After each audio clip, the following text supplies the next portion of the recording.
The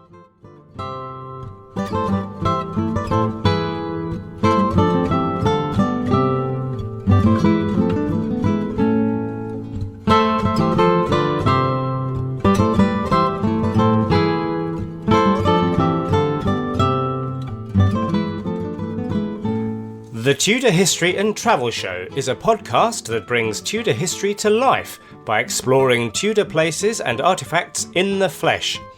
You will be travelling through time with Sarah Morris, the Tudor travel guide, uncovering the stories behind some of the most amazing Tudor locations and objects in the UK. Because when you visit a Tudor building, it is only time and not space which separates you from the past. And now over to your host, Sarah Morris. Hello my friends, welcome back to another episode of the Tudor History and Travel Show with me, Sarah, the Tudor Travel Guide. Before we get going on today's show, I do have quite an exciting announcement to make. And that is that in conjunction with my co-founder of Simply Tudor Tours, we at Simply Tudor Tours are running a giveaway, and that giveaway is for a free space on our Rise and Fall of Anne Boleyn tour in September 2026, in fact between the 8th and the 14th of September 2026. And yes, I did say a free place. This is a mammoth giveaway, and I'm really excited to be able to tell you all about it. So there are terms and conditions, and if you check out the links associated with this podcast, you can find out where to enter, and all you need to do is to submit your email address. That's it, my friends. Simple as that. And also you'll be able to find a link to the terms and conditions. You will need to get yourself to and from the start and end point of the tour, and also pay for your insurance and any incidentals, but all your accommodation, the travel during the tour, all the main meals, they are all paid for. Wow, this is big. I hope that if you've ever wanted to come on tour, but you thought, I don't know whether I'm going to be able to, this might be your big chance. So do check out the links in the description with this podcast. Okay, that's the only announcement I need to make today. If you have been following this podcast over the last couple of months, you will know that we have been enjoying time in the northwest of England. And in last month's episode, I visited Horton Hall. Well, we stay in the northwest for this month, visiting a very, very different building, perhaps one more typical of the region. This is probably one of the most visited places on any Tudor time traveller's itinerary if you're heading to that area, and it's Little Moreton Hall. Little Moreton Hall is an impossibly beautiful, incredibly quaint, timber-framed black and white building, of which you will find several very fine examples in this area. This really is such a wonky building that when you look at it, it's surprising that it's even standing. Anyway, knowing how popular it is with the followers of the Tudor Travel Guide and lovers of Tudor history in general, I was keen to include this on my itinerary when visiting the Northwest. And so pop along I did, and I met with our expert guest today, Caroline Schofield, who will accompany us around and talk to us about the history of the house, both the architecture and of course the family that lived there. So let's not wait any longer. It's time to buckle up, get time travelling. And so with that, ladies and gentlemen, I give you Little Moreton Hall. Hello, my friends, and welcome to another episode of the Tudor History and Travel Show. Well, this month you still find me in the northwest of England, but I've travelled southwards across the border from Lancashire and into Cheshire to come to visit a real gem, an architectural gem associated, of course, with the Tudor period. And I know that for many of you, when you think of the Northwest, the one property that you will come to visit or think about visiting will be Little Moreton Hall, and that's where I am today. It's been a good, 10 years since I was last here, so I'm very excited to make a return trip. And of course, do a deep dive with our expert of the day, who is standing right next to me, Caroline Schofield. Hello and welcome to the show. Hi, thanks for having me. Oh, thank you for having us. So in typical tradition for the Tudor History and Travel Show, of course, before we start talking about the story of this amazing place, we'd love to hear about you and what's your association with Little Moreton Hall. Well, I'm a cultural heritage curator working for the National Trust, and Little Moreton Hall is a National Trust owned property. Since 1938 it's belonged to the Trust, and I've worked for the Trust for about 12 years. I have a small portfolio of properties that I work with and support, and Little Moreton's one of them, so I've had the pleasure of coming here many a time. Oh yeah, and what a pleasure that must be. It's a real gem. As you come down from the visitor car park, you pass by the trees on your left hand side, and suddenly what you see is this really incredible black and white timber framed Tudor building. I think it's got to be, and you're probably a bit biased, but I think I'm safe in saying I think it's one of the most spectacular. Yeah, and I think if you were to Google Tudor buildings, probably Little Moreton Hall is going to come quite high up on the search, the results. It really is what you would think of as an iconic Tudor building. It's a really interesting structure because it exists on 3 levels. So you've got this wonderful long gallery at the top, and it looks as though it might almost topple over into the moat. Yes. I think that's the crowning glory, isn't it? And all that beautiful glass in the long gallery. And actually, while I'm talking about the visuals, it's probably a good time for me to say, as I usually do, dear listeners, that of course there is a show notes page associated with this podcast, and we'll be taking some images throughout our visit here at Little Moreton Hall. So if you want to get some visuals associated with our audio description here, then make sure to click on the link associated with this podcast. Well, I'm a girl who likes to start with the big picture and setting the scene. I've already said that we're in Cheshire. So if I was visiting Little Moreton Hall, this area, in the 1600s, what would I have encountered? What kind of, is it very agricultural? Are there any major towns or cities near here? Can you give us some of the broader context? Yeah, well, we're not a million miles from Manchester and also Chester, which of course would have been an extremely important city at the time. But really, Little Moreton is quite rural, and it would have been very much an agricultural area. This part of Cheshire is extremely flat, and the name Morton really kind of reflects the fact that this was a farm on a marsh, and that's where the Morton name derives from.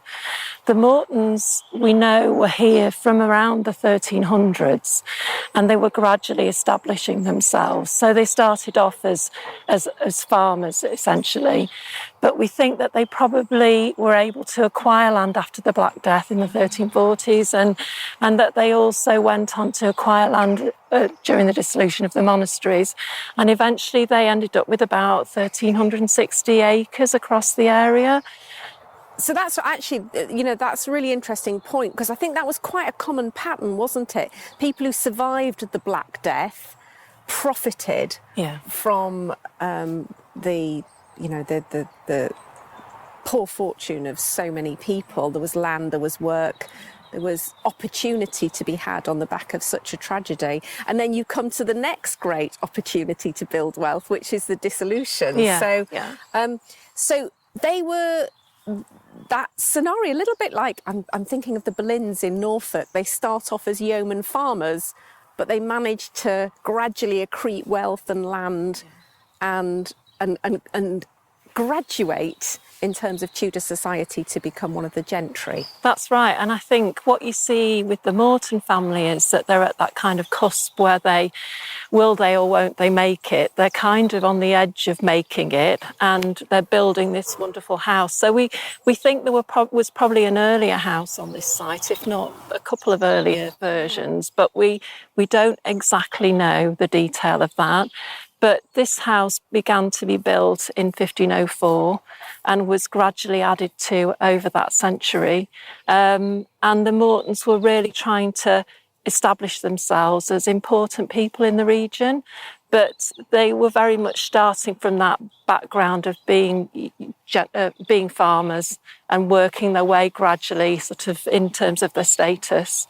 And although you can't see it today, we're in a very flat landscape, and around us we're just on the edge of the Pennine Hills. So in the distance, in the east over in that direction, we've got Malcop.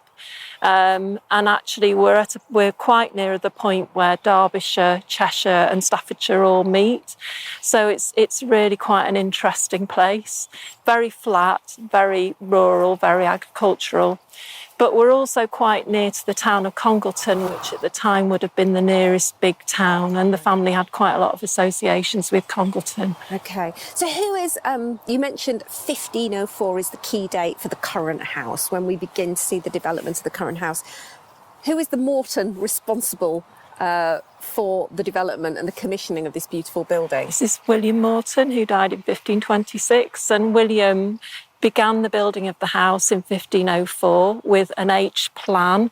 So that kind of very traditional scenario where you've got the great hall in the centre of the building and two wings radiating off at either end. And then it was added to quite quickly afterwards with an extension which built in a rather lovely parlour and a chapel. And then the house evolved again later in the century. So it started with William, who we sort of lovingly referred to as William the First. There were quite a few Williams in the family. I see, yeah. It gets confusing, doesn't it? Yeah, so we're going to go inside and obviously start exploring the interior of the building, but the outside, as we've already mentioned, is pretty spectacular. Can you try and give us a description of what we can see directly in front of us? Well, we've got the timber-framed house, which is very typical of Tudor architecture in Cheshire. Cheshire's renowned for its timber-framed buildings, but this goes to a whole other level in many ways. It's on 3 floors with very elaborate timber framing, with diaper patterns and wonderful quatrefoils and all sorts of geometrical designs in the woodwork. And then this amazing long gallery at the top, which is highly glazed, as you might expect. We think there are about 30,000 panes, little lozenges of glass within the hall. Yeah. And then on the top of that is a very, very heavy gritstone roof, which would have been quarried in the local hills. And the timber would have come from oaks in Cheshire, which, round about the house. And the house sits on a moated site. So you've got this lovely moat with a little stone bridge which takes you across and through a porchway. And when you look at the house, it has very traditional decoration which you would expect of the Tudor period, but you can also see some little flourishes which are a nod to the Renaissance. So it's the family really showing their knowledge and their interest in the wider world. And are you referring to some of the carvings on the pillars? That's right.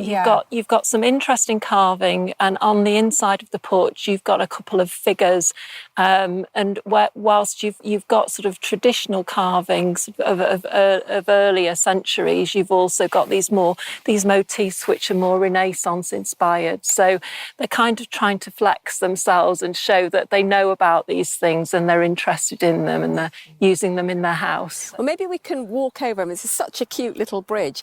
I imagine Little Moreton's been on film and TV, hasn't it? It has, yes. I think probably the most memorable was when it appeared in Mole Flanders with Daniel Craig some years ago. Unfortunately, I wasn't here then, but Yeah, shucks. It's cute, as pretty as a picture. This little bridge leading over into the gatehouse with beautiful carved oak posts on either side. But as we walk over towards the building, can I ask you about these windows? You've got the glazed windows, but over there's a couple of windows that just have wooden slats. They clearly were open. Are they leading into somewhere like a food storage area? What are they for? I think different parts of the house have been used for different things over time, but you've got some areas which are quite open to the elements, and obviously that would allow the influx of clean air, fresh air, and it was very important to the Tudors in terms of their understanding of the humours and the health of the body, that things like airflow were allowed and so forth. Yes. But yes, we've got a mixture of glazing, and actually, whilst there is some original glazing, there's also a lot of replacement glazing that has been done over time because it's an extremely old house. So. Yeah, I was going to ask you how much of this glass is original Tudor, and how do you tell actually? Because glass is quite difficult, isn't it? I think it's about the kind of colour of the glass, the inclusions, whether it's crown or blown glass. What do you mean by that? Well, as in a bubble of glass that's blown into a shape, and then it has a sort of crowned moulding on the bottom because of the way it's been produced. Or it could be then blown into a cylinder, which is then cut and flattened out. But you'll find when you get the opportunity to sit within the bay windows in the hall and you look out into the courtyard, you can see all sorts of little ripples and colours and inclusions in the glass, which give it texture and an interest and really sort of reflect the light in interesting ways. And that's associated with the older, original glass. So the later glass is more even, less. That's right. More transparent. As techniques become more polished, then the glass literally becomes more polished, I suppose. Yeah. So we're at the front door here. We are. It's beautiful heavy oak door, which we're going to go through. And there is actually a little door within this, which would have been used by the gatekeeper to as a means of getting in and out. Oh yes, there it's a tiny little door.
So having come through the oak door, we're now emerging into the courtyard, and thankfully the sun is coming out because it's another very changeable weather day here in the northwest. And wow. So please describe what we see in front of us.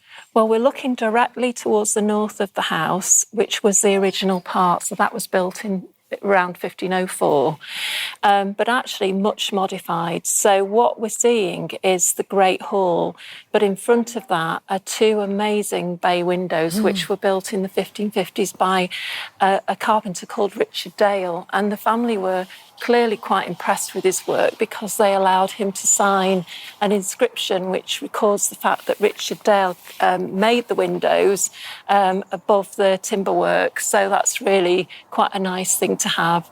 But we're looking towards the Great Hall and that original H-plan building. So the Great Hall is in front of us to the north, and you can see the west wing coming off at an angle to that.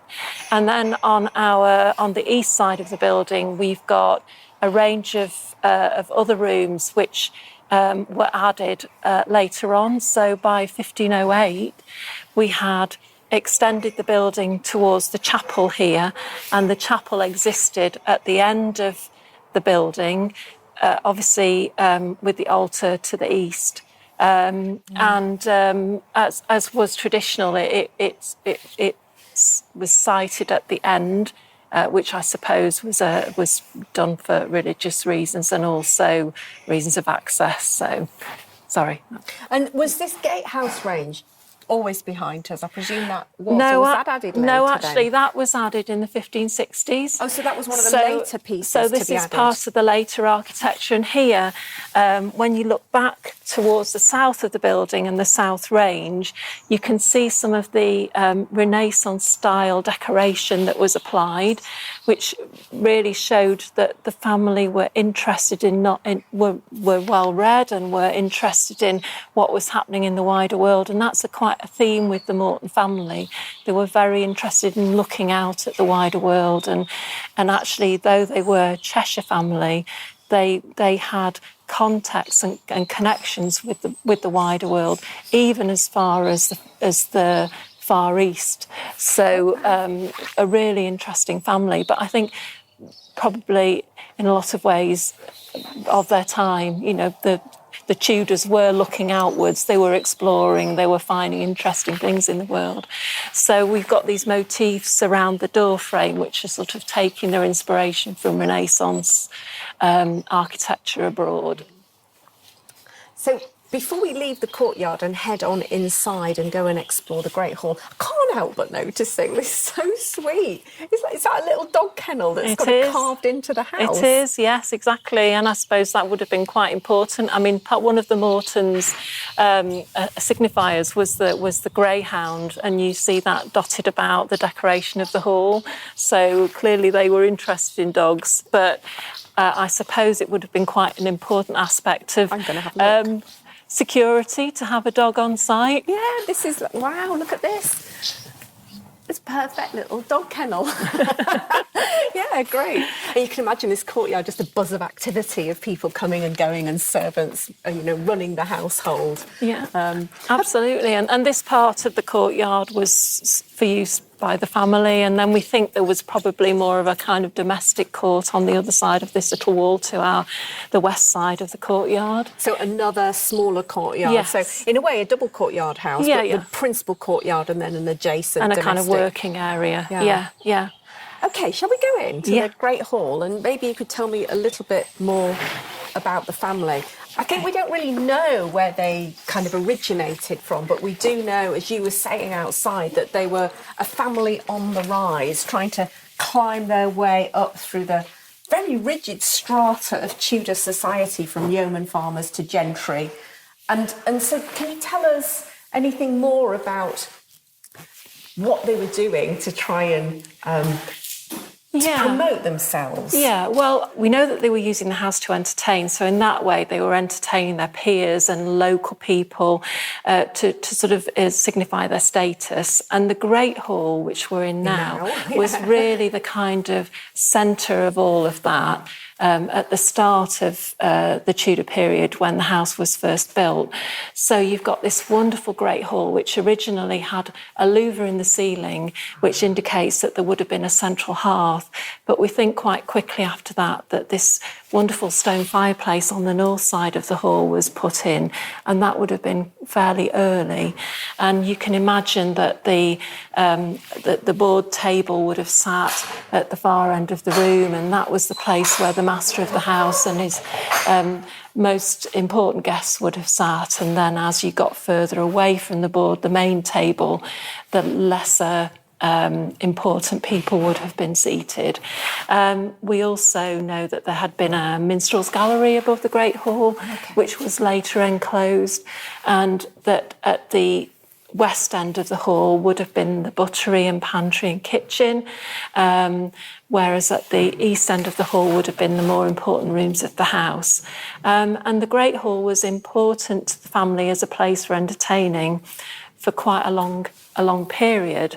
But styles changed and evolved, and families started to use smaller, more intimate spaces for entertaining later on.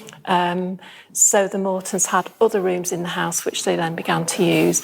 And you can just see evidence in the structure of the building that there are doorways at first floor level going into other parts of the house. There's one here and here, above the bay window. and the remnants of the ends of joists, which you can see. So we know that sometime probably in the 16th century, but possibly 17th, a upper floor was put in, and that would have made the room more cosy and perhaps more intimate. So there would have been a ceiling above us, in fact. Yes, there would. And this whole area, which is quite lofty now, would have been sealed off, and the doorways led into that particular room. Absolutely, and that would then have joined the rooms within that kind of H formation across the width of the Great Hall. Yeah. So it was really a kind of signifier of the change in style and the change in emphasis in terms of entertaining. Yeah. It's actually a great space for this, because it's got all the features that you want of a great hall, with the screens passage and the doorways to the pantry and the buttery, and through at the high end. Was that the original staircase that went up to the... do you know if that was the original one? I'm not actually sure, but the staircases have been inserted at different times in the hall. Yeah. Although we talk about Little Moreton as though it were a time capsule of the Tudor period, actually during that period it evolved quite a bit. So you get the insertion of staircases where there hadn't been before, as rooms change their use and as new rooms are added. So it's very much a building that has morphed over that period in lots of different ways. And you can see that, can't you? You were saying that this bay window, which is such a prominent feature here, was actually the 1550s, did you say? That's 1559. Yeah. So you really get the impact of... You can imagine this space when it was just a rectangular space, and then the addition of this wonderful bay window, which juts out into the courtyard, and the inclusion of all these beautiful little lozenges of glass in all these geometric sort of square, diamond, rectangular patterns. It must have really sparkled on a bright day, and with candlelight it would have been incredible. And of course glass was very expensive, so the Mortons are showing off, they're showing off their wealth and status. They're going from a farming family, and they're starting to become wealthier and wealthier, and they're really showing off their status. You can imagine the finished product and the master of the house going, yes, I'm very happy with that, thank you very much. Absolutely. I must admit, it's lovely in here, because you've got it laid out as if there's a feast going on. But I think your tea room must be not far away, because there's lovely scents of food, which actually adds to the atmosphere of the room quite nicely. It does, and the family, although the family didn't live here in later centuries, we know that it was opened as a sort of visitor attraction quite early. People were visiting, and the family who tenanted here were giving cream teas and so forth. Okay. So that kind of continuation of sort of supplying visitors with food and entertainment is really lovely. Okay, one great. nice thing just to point out in this room is that there is this wonderful refectory or board table, which is one of only 3 pieces of furniture that came with the house when it came to the National Trust. So whereas lots of National Trust houses have lots of collection, we only have very limited few things which we're able to say were definitely owned by the Mortons, and this is one of them. This is one of them, wow. And it's really What an interesting design with these sort of spokes on the underside of the table. I presume they channeled you to sit in your place. Exactly. Well, you would have thought so. Yes, it kind of restricts the legs so that you have a limited amount of space. And actually, I mean, it's a kind of all, whether deliberate or not. It seems rather deliberate, and you would think it's sort of all about that kind of hierarchical system of knowing your place and. But yeah, I'm not overly comfortable, I wouldn't have thought. It's actually got a big dress on. That's quite a lot of dress to squeeze into Exactly. a space. Okay, so where do we need to go from here? Well, I think we'll go into the little parlour, because when the Great Hall sort of fell out of use as that kind of main entertaining space, it was still used possibly more as a kind of means of getting to other parts of the house. But the little parlour and the neighbouring Great Parlour became places where the family would have entertained their guests.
Very privileged, because we're now leaving at the high end of the hall. So back in the 16th century, we would have been being invited into the family's private space for conversation, who knows, discussion of the local gossip.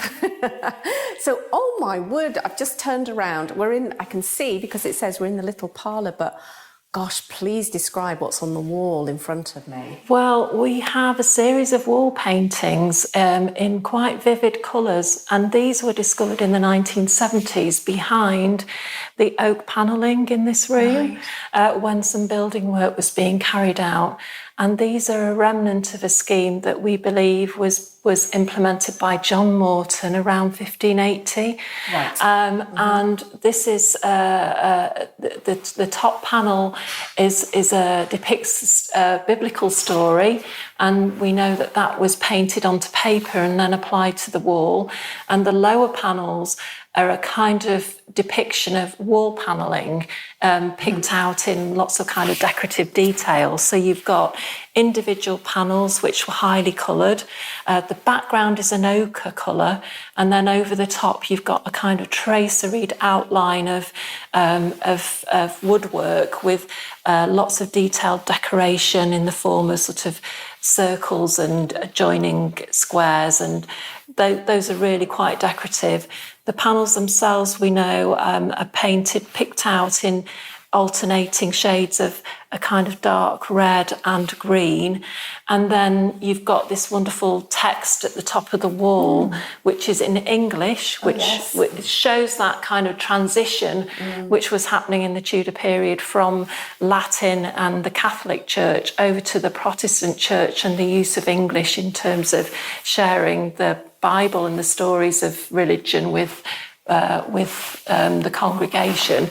So you've got a biblical text around the top of the wall, which is the story of Susanna and the elders from the Apocrypha. And the story goes that Susanna was the wife of a wealthy merchant called Joachim, and she was bathing in the garden of their home, and a couple of village elders came to visit and saw her bathing and tried to seduce her, and when she rejected their advances, they accused her of adultery, and she was tried and was going to be executed, but was then saved by Daniel, who had investigated and proved her innocence. So it's really quite a strange and macabre sort of story, really. But I wonder why they chose it, because often things were picked for a reason, weren't they? Well, yeah, and in actual fact, we don't really know, but the story of Susanna and the elders is one of a number of stories which were popular at that time. So we're moving away from that kind of period when in Catholicism, places were decorated with sort of images of saints and sort of iconography of the Catholic Church, perhaps, you know, quite macabre scenes of death and doom and so forth, to a kind of more didactic approach, you know, sort of moralistic tales about how to behave. And it perhaps seems quite strange to us, but I think was probably relatively commonplace in big houses like this, but it would have been extremely colourful, and this space was a space for dining, both for the family and for the family to entertain their guests. And we know that, you know, each of the William Mortons and John Morton, who were here during the 16th century, they had large families. The latter three having 10 children, of which many were girls. So you can kind of imagine that this is a kind of, you know, a bit of a tome about how to behave and conduct yourself, which would have been given a story both to the family and to their servants and to their visitors. So I hadn't appreciated just how beautiful your wall paintings are here, actually. They're really magnificent, and I do urge people to have a look at the show notes page to appreciate Caroline's very accurate description and detailed description of them. There will be some images there for you to enjoy. So where do we go from here then, Caroline? Well, we're going to the Great Parlour, which is a neighbouring room. It's just through here. Oh, it's flooded with light in here, isn't it? And the first thing you see, apart from the gorgeous panelling, there's lots of things to appreciate in here, isn't there? Gorgeous panelling, great big bay windows, and then a wonderful fireplace. So tell us about the fireplace. Well, the fireplace depicts the arms of Elizabeth I. So once again, you're kind of getting that the family are kind of nailing their allegiances to the building, literally or sort of figuratively. So we know that William Morton, the second William Morton, was a commissioner on the Committee for the Royal Visitation, which after the Act of Supremacy, when Elizabeth was made governor of the Church of England, this was a group of people who would go around the country checking out the churches and the congregations to make sure that they were kind of complying with the latest regulation, if you like. So by this time, the second William had that kind of role within the state system.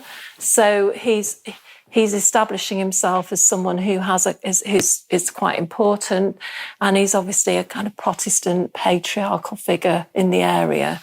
And so, yes, he's applying Elizabeth's arms to the fireplace in here. And then you've got wonderful stained glass, which is depicting references to the Morton family. So you can see the greyhound Courtyard in one of the stained glass panels there, which was a symbol of the Mortons and appears on their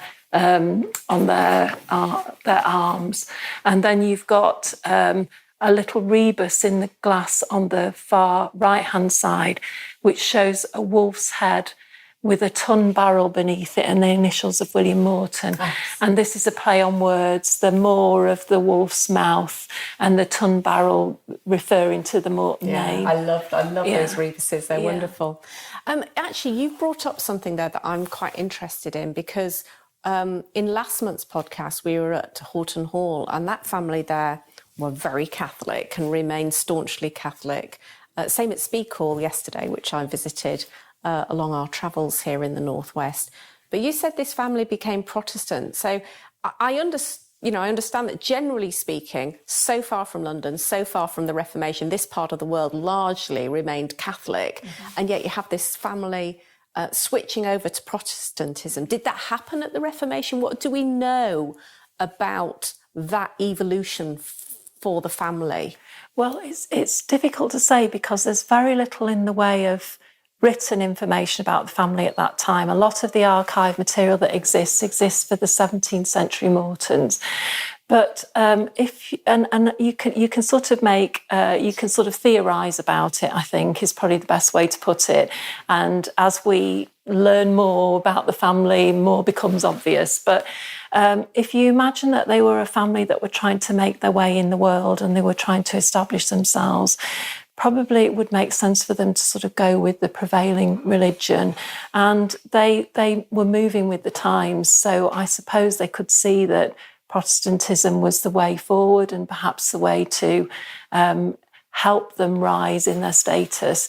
And although, it would have been quite early in Elizabeth's reign when they were making quite a few alterations to the house, perhaps after a long period of upheaval and religious turmoil, they were hopeful that finally there was something there that they could stick with and perhaps enjoy some period of sort of security and safety.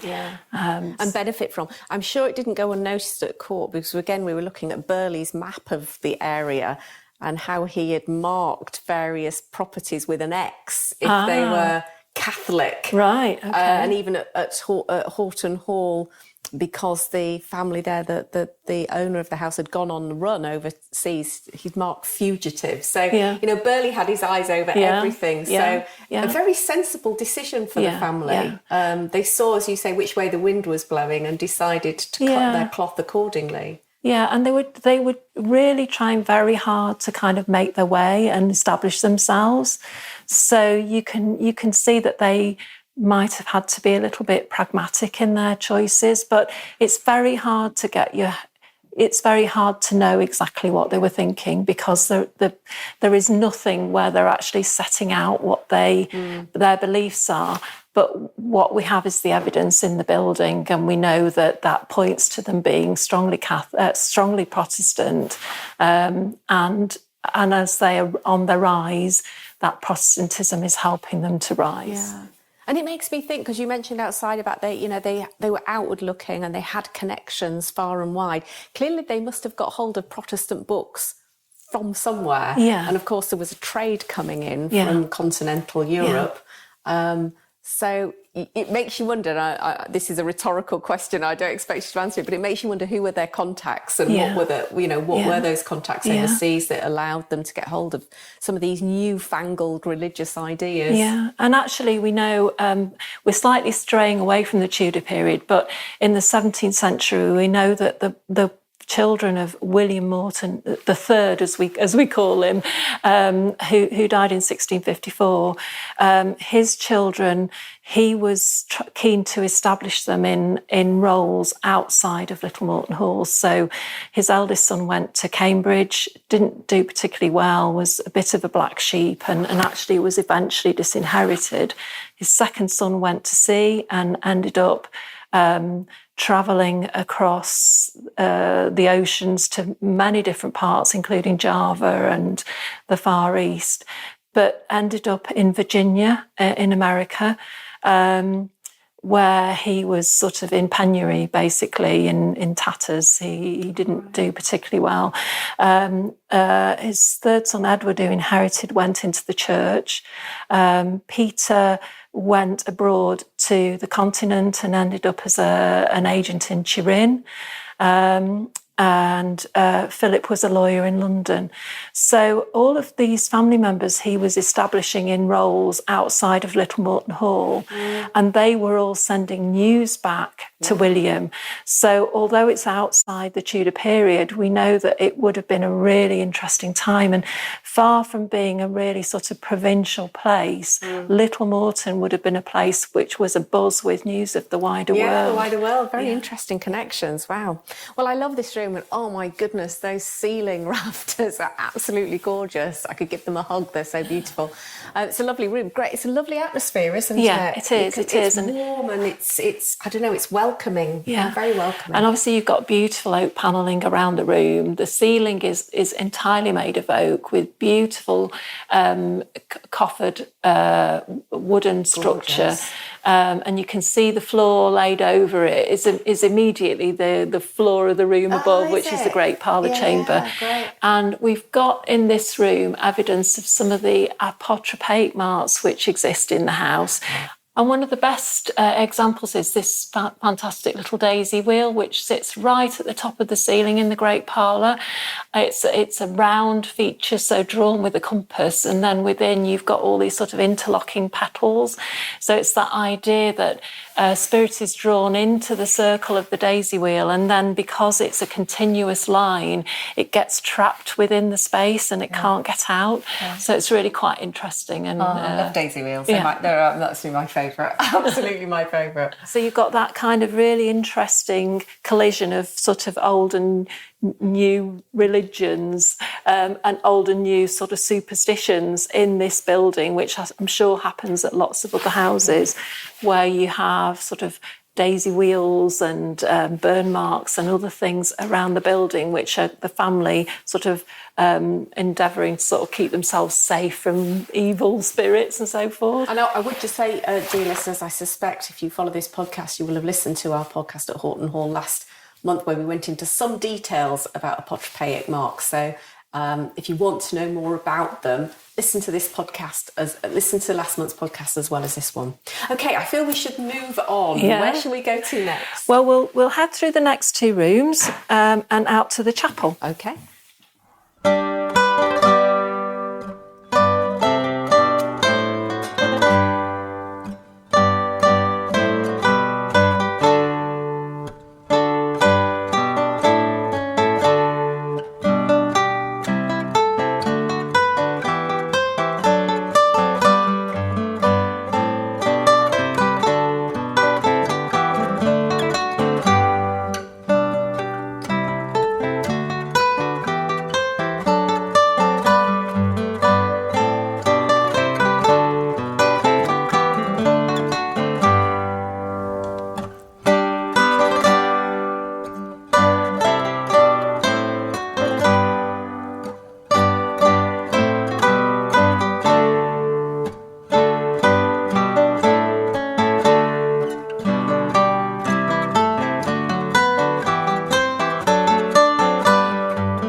Okay, so we've come back out into the courtyard to go back into the chapel. Then after you, Caroline. Thank you. What a gorgeous little door, beautiful old timber frame door with a classic Tudor. I love this space. It's so intimate and it's only small, but it's really rather beautiful, very simple. It really is, isn't it? So we've got the kind of larger, I don't know, I suppose... The nave, I suppose. Yeah. It's all in miniature, isn't it? It Imagine a church in miniature. You've got the nave, the seating area, and then there's a screen, and then the smaller chancel area where you've got the high altar. It is very intimate in here, isn't it? It is, yeah. And we know that the chancel was added later on, probably sort of towards the 1560s. So originally it was even smaller than it is now. Oh, gosh. Probably highly decorated and very colourful at one time, like a lot of the house would have been. But now very simply whitewashed, which is obviously a reflection of that transition from the Catholic sort of highly coloured and decorated period to the Protestant, more sort of puritanical form of decoration. The stained glass window is much, much later, but you can see within the chapel that the walls are painted with text, which is biblical text. It's very degraded. We do conserve it, and it was recently conserved, but it's very degraded, so it's quite hard to read. And we're actually hoping to do some research into that with a student from Glasgow University soon, to understand what the text says and be able to tell our visitors more about that. Because you get a lot of students, don't you, coming and doing their PhDs on various aspects of the house, which must be great for you because you get a lot of new research coming through. It's fantastic. We've been able to work with 3 PhD students fairly recently who've done studies on various different aspects of the history of the house. And yeah, I mean, to be able to tap into their expertise and knowledge and get really in-depth research done is fantastic. And it's a real, the Trust is really driving towards that kind of collaborative research. Yeah, great. Brilliant. So do we go upstairs next? Yes, let's go up to the long gallery. Oh, yes, let's. I can see a fabulous wonky staircase through a doorway from the courtyard.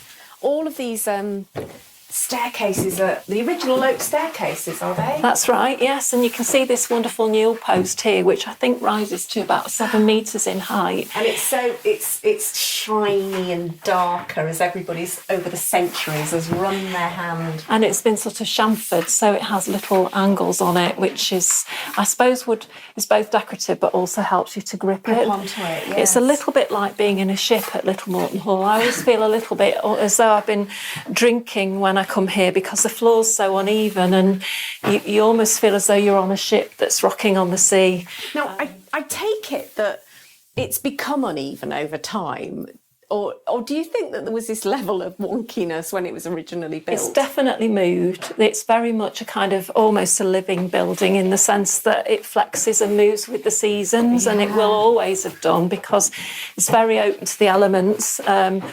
But even though it's glazed, you get a lot of air circulation and changes in the temperature and moisture levels.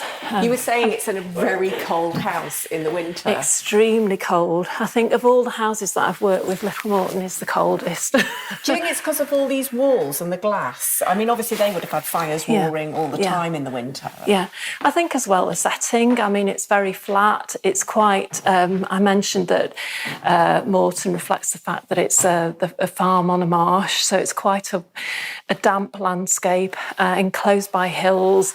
So I think it's just the kind of local conditions, basically. This is such an amazing space, isn't it?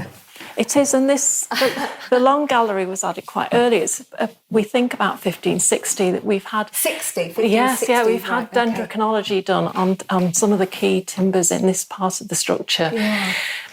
So it's been dated to then, which would have been during the ownership of the second William Morton, but towards the end of his life when his son John Morton was starting to take over. And we know that John was responsible for a lot of the polychrome decoration in the house, not personally, but for employing people to come and do that for him.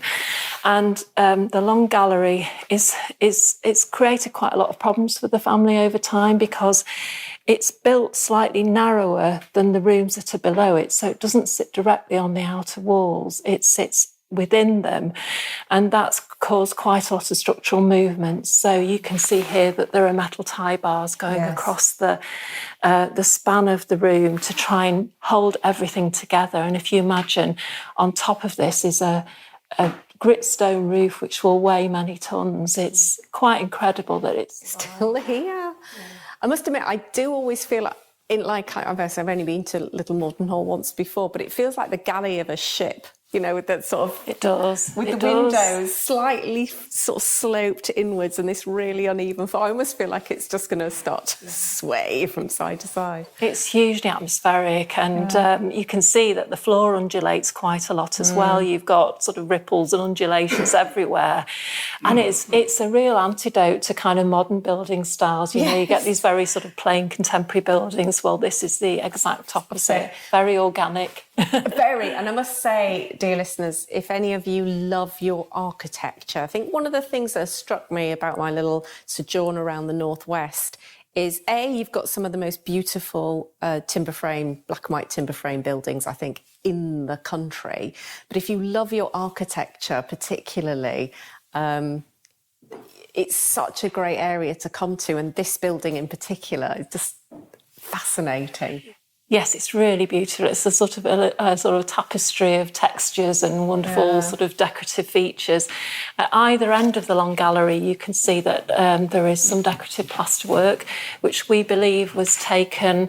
The inspiration for these was taken from Robert Record's book, The Castle of Knowledge, which was published in 1556. And again, the mottos within these plaster pieces of decoration refer to the Wheel of Fortune and the Spear of Destiny. So it all goes back to the fact that the Mortons are trying to establish themselves, and it's a kind of moral tale that the Wheel of Fortune, whose rule is ignorance. So if you rely on fate and you don't make an effort, then you're kind of casting your fates to the winds. Whereas if you rely on knowledge and you make effort, then you can be rewarded with good fortune. So it's all part of that kind of Protestant work ethic. Yes, yeah. Do you ever now have any music or dancing in here, or is it just too fragile? Yeah, well, music is played in the house, especially at Christmas time. So the team at Little Moreton are keen to kind of evoke the sense of what the house was like when the family were here. And obviously at different times of the year, like Michaelmas, Christmas, Easter and Lammas time and harvest time, there would have been celebrations. So often musicians will come in and play music of the period. We also know that this space, as we were talking about the fact that the Great Hall had once been that kind of centre of entertaining, and then the family started to use other spaces within the hall, like the Little Parlour and the Great Parlour. The Long Gallery was another space where the Mortons would bring guests and they would entertain them. They would be able to sort of parade about, and in wet weather, they would have. We know that they would have played games in here. Behind the panelling was found a number of little tennis balls which date from the 17th century. Okay. So you can imagine them running about and really enjoying the space. But also, as you can see, it's glazed on 3 walls. So you've got extensive, though quite cloudy views because of the nature of the glass and the fact that it's leaded, out to the wider landscape. So it's another example of the family looking outwards, just across their own land and across the wider landscape. And it must have glittered on fine days when the sun was out. It glitters.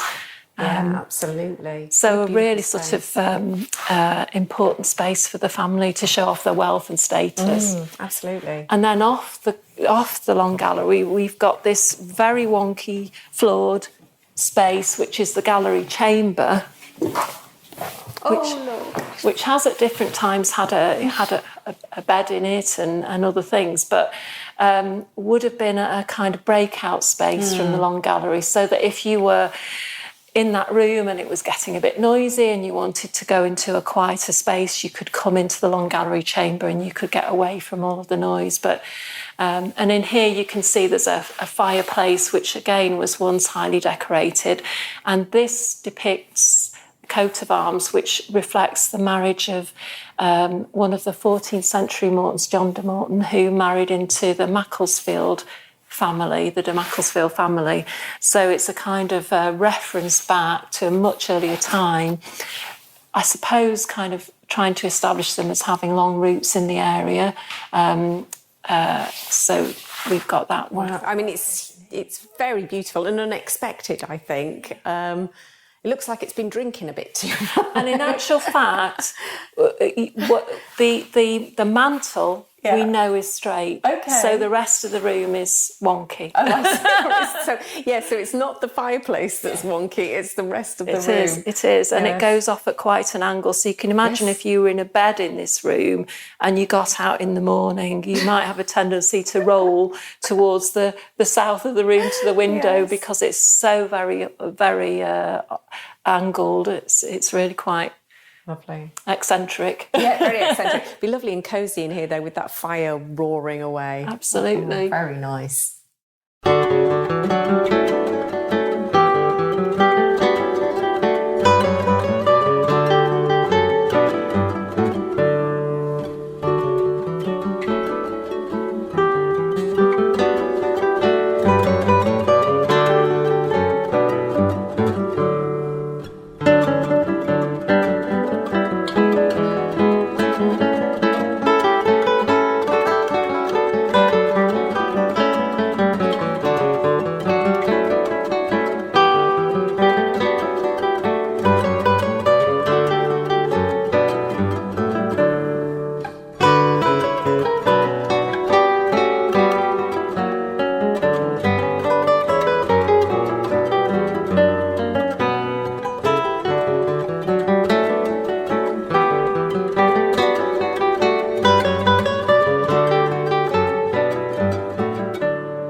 Right, so we're leaving the long gallery and heading down the staircase, this spiral staircase with its wonky floorboards. And where are we heading now, Caroline? Well, I'm going to show you a quirky feature of the hall, which is actually, again, another status symbol. Okay, yeah. So around the house, we have a number of garderobes, which were the Tudor toilets, essentially, and we've got them dotted around the building. There are two here, back to back, and we have open mullions here for obvious reasons. Yes, to keep it nicely ventilated. Yes, we've got fresh air pouring into this small. You probably hear about a change in the acoustics. We've now come into the garderobe or the toilet, and we've got the classic wooden loo seat with just the hole. A hole in the centre, and it literally drops down straight into the moat. Yeah. But what a convenience for the family when at a time when the alternatives were even more primitive. So actually quite a modern thing and quite a high status thing to have. Absolutely, and to have your own private space as well. Yeah. I'm thinking of the Jakes at Hampton Court Palace, where there's a whole rows of toilets just next to each other. Here you've got your own private loo. Exactly. With your close the ventilation. door. Very nice, yeah, wonderful. And then just outside of the space, we don't know exactly, but we think that possibly the family may have hung their clothes here because there was a belief that the odour of urine was actually a repellent to moths. So it was quite a good space to hang clothes, which at the time would have been relatively, we wouldn't have had a huge wardrobe. You would have had very few items of clothing, and it was really important to look after those very carefully. So we think that this was used as and actually then you can sort of see the root of that word eventually morphing into the word wardrobe. Yeah, you can. I mean, it's just today, it's just a space, isn't it? It's just a sort of a square space. It's empty, but they may have had clothes, not presses, I can't remember what they were called. They were just because they often laid their clothes flat, didn't they? That's right, yes. I think until the 18th century, clothes were often put into cupboards in a flat way. Yeah. But equally, they might have been hung on hooks or sort of freestanding rails. Interesting. Yeah. And I'd never thought of garderobe, wardrobe. Yeah, you can see how it might have morphed, as you say, using your words. So we're going down the wonky stairs again and outside. Yeah.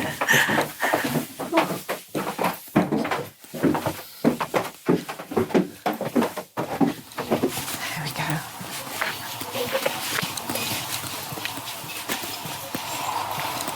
She'll definitely be partaking of your tea room when we've finished. You need a cream scone.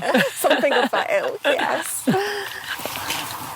So you might hear, my friends, that we've come back outside and the lovely tinkling of birdsong. Hopefully you can't hear too much of the nearby motorways. It's a very densely populated area generally now, isn't it, the northwest? So you do get a lot of main roads going through it. It is, and unfortunately there's a road, the A34 is right next to the house, which does slightly detract from the atmosphere at the hall. But it's screened by a big bank of beech trees, so that helps a little bit. Yes, you certainly can't see it. But we have a mound in front of us, and I know you wanted to talk to us about that because you've been doing a bit of research. Yeah, we don't know as much as we'd like to know about the gardens at Little Moreton, and over history, over the recent history, since the National Trust took Little Moreton over, they have made an attempt to kind of create a garden here by inserting a knot, which is based on a Leonard Meagher description of a knot garden from his publication in the 17th century. But we wanted to know a little bit more about how the gardens have evolved, and through a recent project with Manchester Metropolitan University, we were able to get some archaeological investigations done. And for a long time, there was this suggestion that came out in the 1970s, 80s, I think, that the mounts there are two mounts at Little Moreton, and there was a suggestion that they may have been made up really of sort of dredgings from the moat which surrounds the property. And we didn't think so, but we wanted to be sure. So with the help of Manchester Met, we were able to do some archaeological survey work, and Ben Edwards, their lead researcher and leader on archaeology there, bought a small team, and they did some GPS survey work, and we were able to establish, or they were able to establish, that the two mounts here at Little Moreton are sort of contemporary with the building of the house, sort of certainly 16th century, and they are within the structure of the mount there is actually a sort of revetment, which is a structure that would hold the mount into a particular shape. So this one we think was more rectangular, whereas the outer mount was possibly circular and stepped. So that's really quite a nice thing to be able to establish. And obviously to have a mount within the garden was a place to kind of view the house, but also view the wider garden. But the moated site can be divided into quarters, with the house occupying the southeast corner of the site.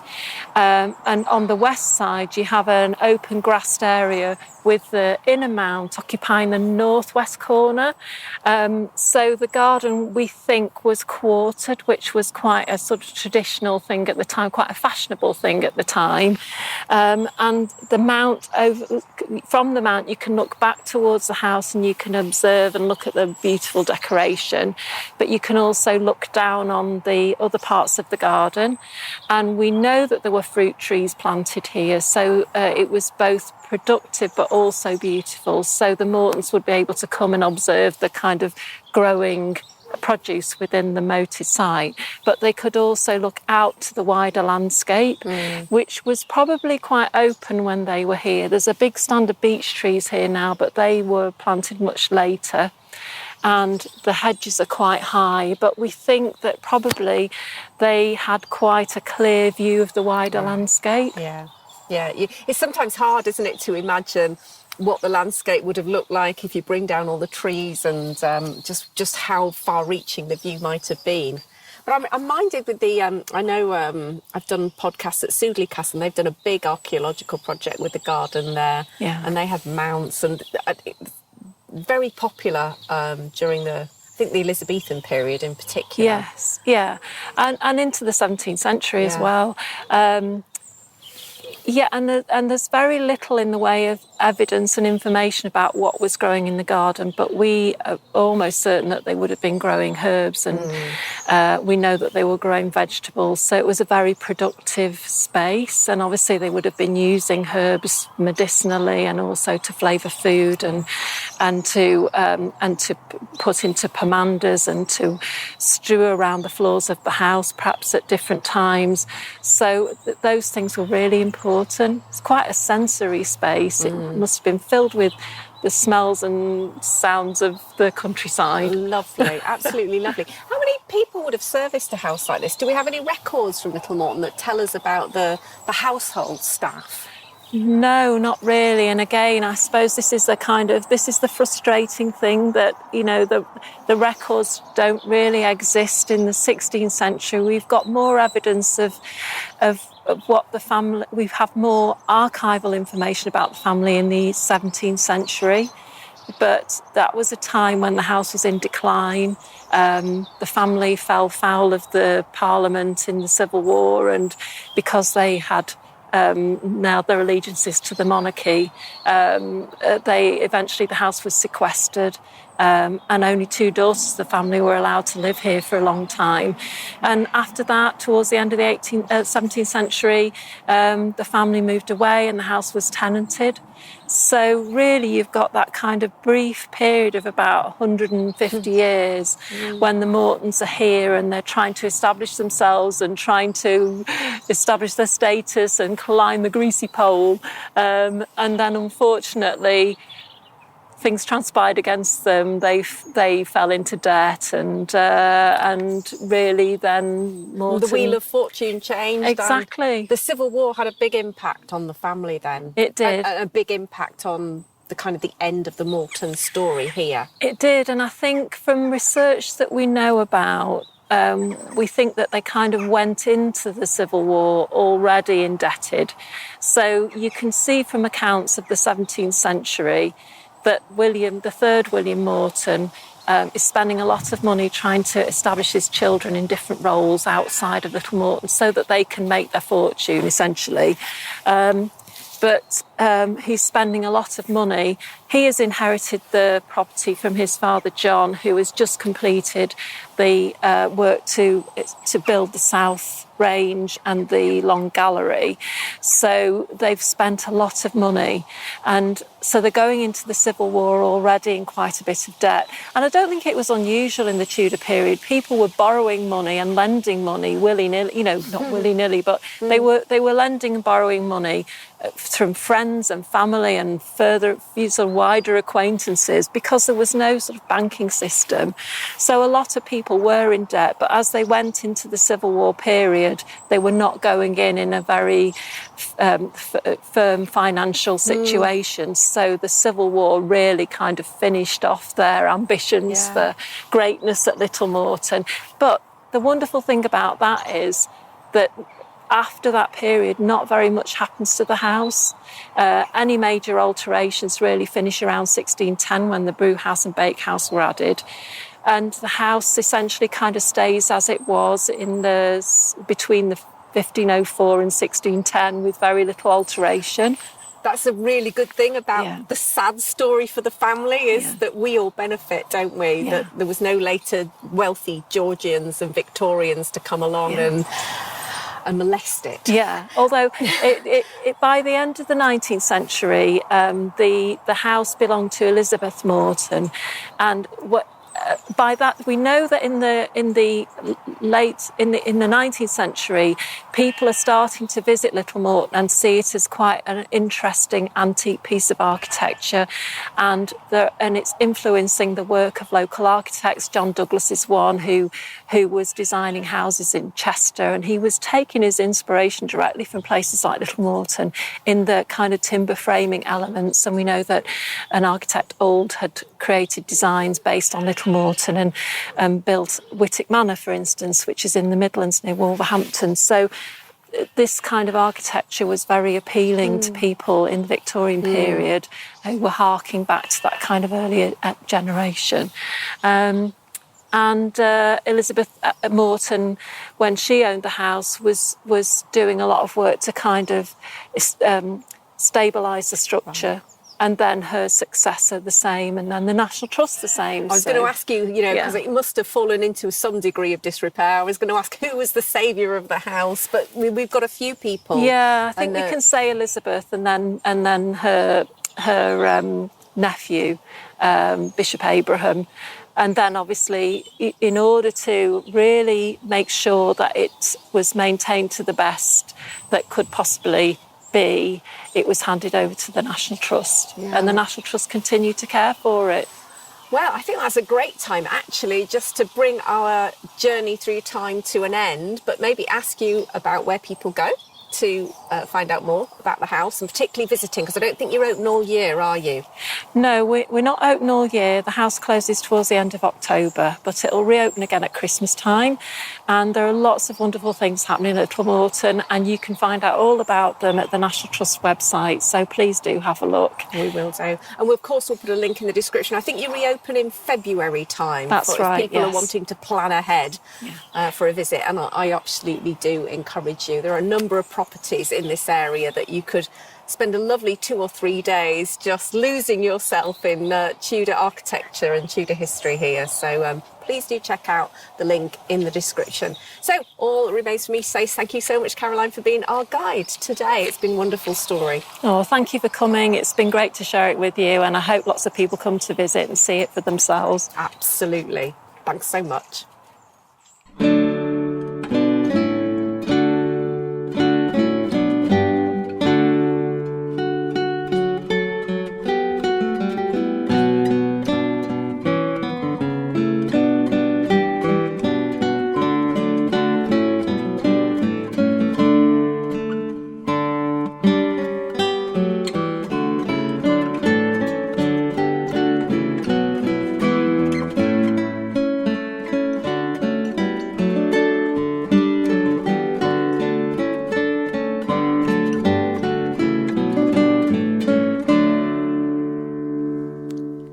So that concludes our tour of Little Moreton Hall. I hope you enjoyed it and you have been inspired to visit or revisit. Like myself, it's been a few years since I was there, as you heard in the recording. It's always a worthwhile place to visit, and there are a number of other beautiful properties in the area, including Speke Hall, Bramall, Ordsall Hall and Old Rufford Hall. But I just want to conclude by giving a massive thank you to Caroline for being our guide today, and also to the National Trust, of course, who made all this possible and who look after Little Moreton Hall and keep it all alive and well for us to enjoy. Do check out the appropriate webpage about visiting times, and we'll, of course, as ever, put that in the description associated with this podcast.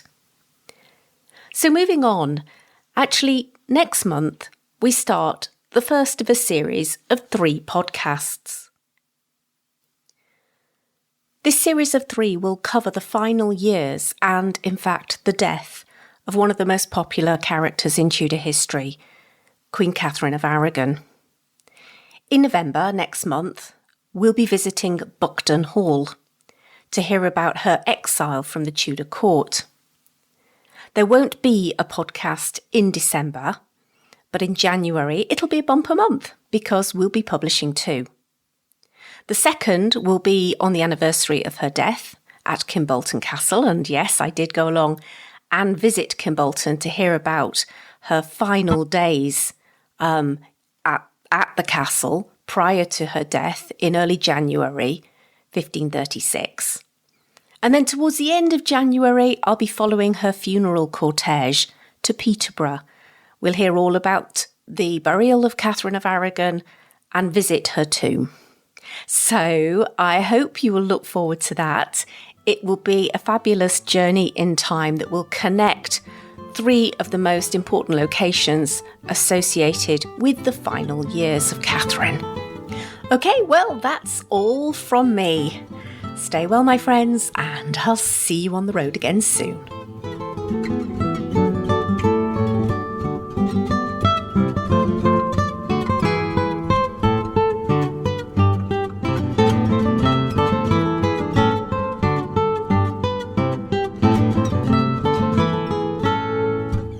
Thank you for tuning in to today's episode of the Tudor History and Travel Show. If you've loved the show, please take a moment to subscribe, like, and rate this podcast so that we can spread the Tudor love. Until next time, my friends, all that remains for me to say is happy time travelling.